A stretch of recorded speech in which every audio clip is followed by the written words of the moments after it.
Alright. Alright. Hi everybody. My name is Faith Johnson and congratulations. We all made it through the semester, so it's great. But for my infographic project I chose Apple Inc., like the company that makes iPhones and MacBooks, etc. And I chose this company because I knew being just a user of Apple products, I know that, they have something new every year around the same time. Like they release something new, like a new version of a product or a new product overall. Something is released the same time around the year. So I figured it would be very easy, or not easy, but the information would be there to find, as in like the differences between years. So I'm going to get into it. So Apple Inc. statistics, upgrades, advancements, and analytics of the Apple Inc. company, its products, and its customers. That's my summary of or not my summary, but my overlook of my infographic. So my first economic indicator, I discussed the percentage of the American population who uses an iPhone as opposed to an Android or any other type of smartphone, if they have a smartphone at all. And as of June 2021, 47% of the American population chooses to use an iPhone as their smartphone. 1 year prior, in June of 2020, that percentage was 45%. So within a year, it increased by 2%. So that's my first economic indicator. My second economic indicator, I chose to focus in on the company's currentest model or latest release of an iPhone in that period, and the price of that iPhone.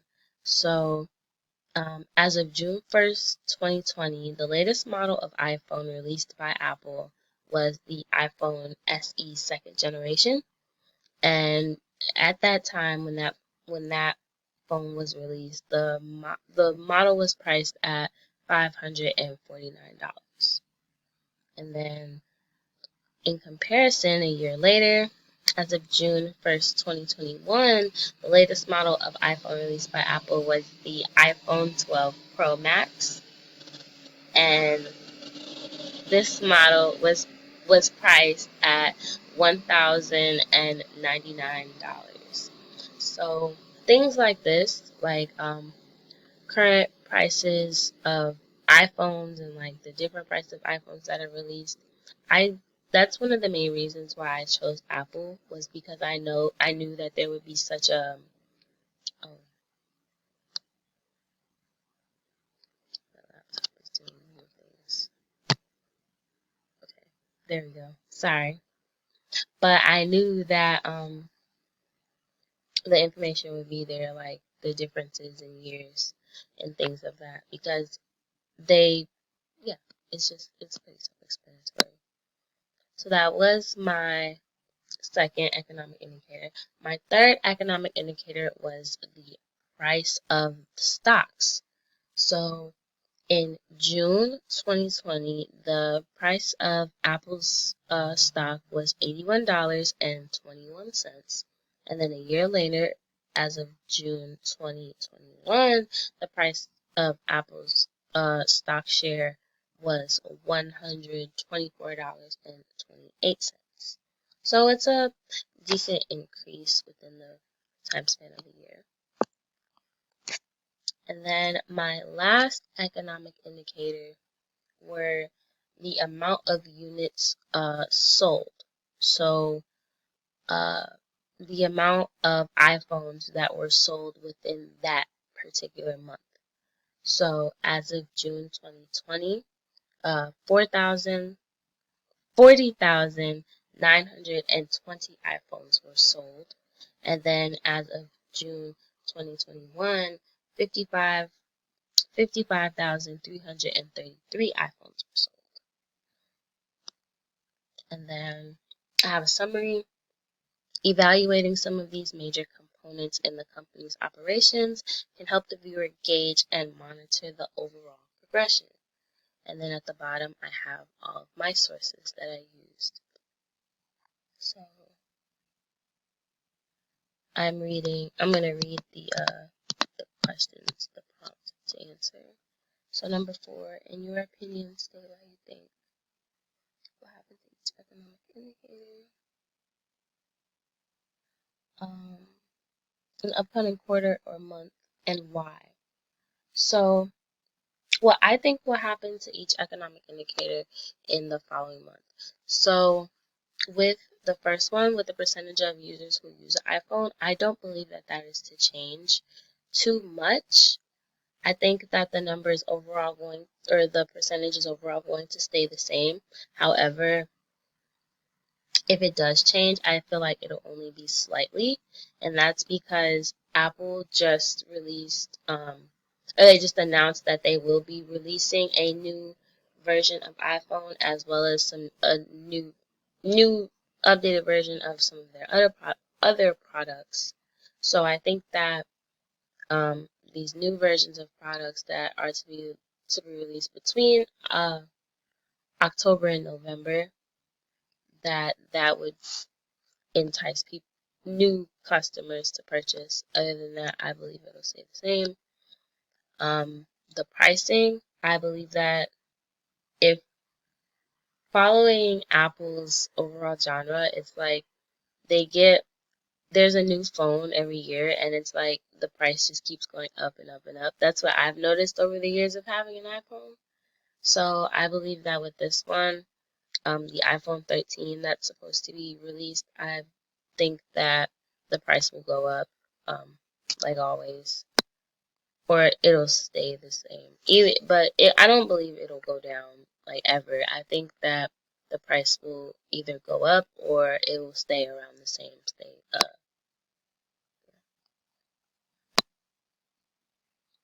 With stock prices, I think that well, it depends. I honestly think it depends because with the pandemic, and the new Delta variant of COVID, I think that that might lead to another shutdown, and then in return, that might lead to like economic slowdown. So I think that if that's to happen, like I keep up with the news, so I think that if that is to happen, then the stock price will go down because less people will be purchasing iPhones around lockdown, stuff like that. So this this price of stock share won't be as high because I believe that that's the reason why it was as low as it was in June of 2020 as opposed to June of 2021. You know, back in June 2020, the pandemic had, really just started to hit. Everybody was saving their money or spending their money on essentials as opposed to, luxuries like smartphones. And then this June of 2021, people were a bit more lackadaisical about how they were spending their money. So I think that's where a lot of the increase in purchases came from.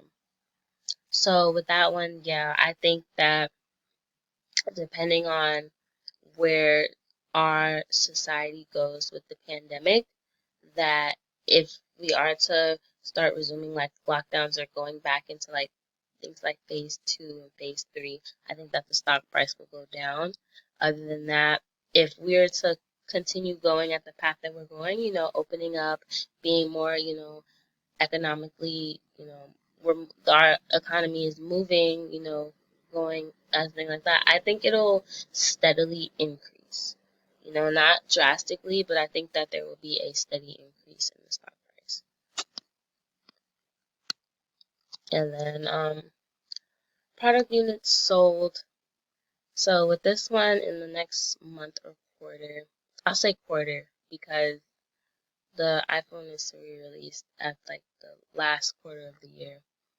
So I think that it will,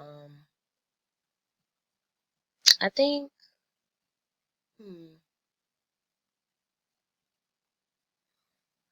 it depends on, I believe it depends on, again, I think that a lot of it depends on like our economic climate, and a lot of that is has at least recently been dictated by the status of the pandemic and how we're approaching it as a society. So I think that if we're to go back in lockdown, that people aren't going to be spending their money on smartphones. But I think again, if things are to continue as normal, as not normal, but as they're going, and the way that the economy is increasing, then I think that with the release of a brand new iPhone, that sales will increase. Otherwise, I think that it'll be normal, like when people upgrade, the old version of their iPhone to get a new one. All right, so those are the four economic indicators and what I think will happen as an industry as a whole. So, the fifth question is, has the industry as a whole or firm taken any specific action since last year to adjust the current conditions? And with that, not really. Apple has just about stayed the same with what it is that they're doing production wise. Like they more so stay on track with releasing new products every year around the same time. It's kind of like expected once it gets to around the fall, autumn, December, Apple releases new products, and they've been doing that even in the pandemic. So nothing much has changed. I think it's more so the percentages and the numbers change due to people's or their customers' income.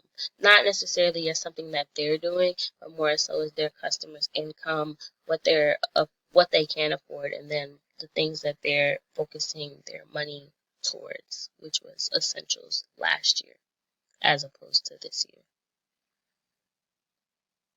And then the last question is, if you were part of the Economic Advising Council for your chosen industry or firm, what would you suggest or implement to increase or maintain sales? So, if I was part of the Economic Advising Council, I would suggest that, I mean, I think that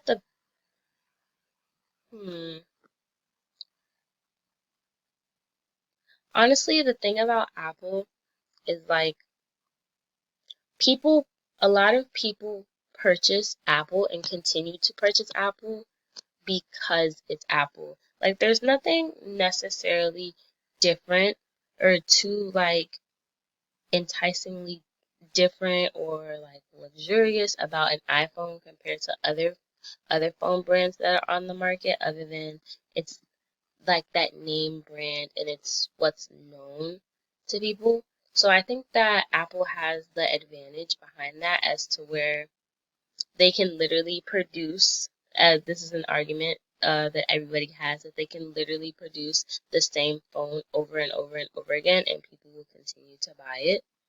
So with that, I mean, it's kind of just an advantage that they have in the market and in the economy, that they can kind of just do whatever or sell whatever, and people will continue to buy it. For example, I remember when AirPods, the wireless headphones, first came out, and they would sell the AirPods, but they would also sell them with the connectors, so like they wouldn't fall out.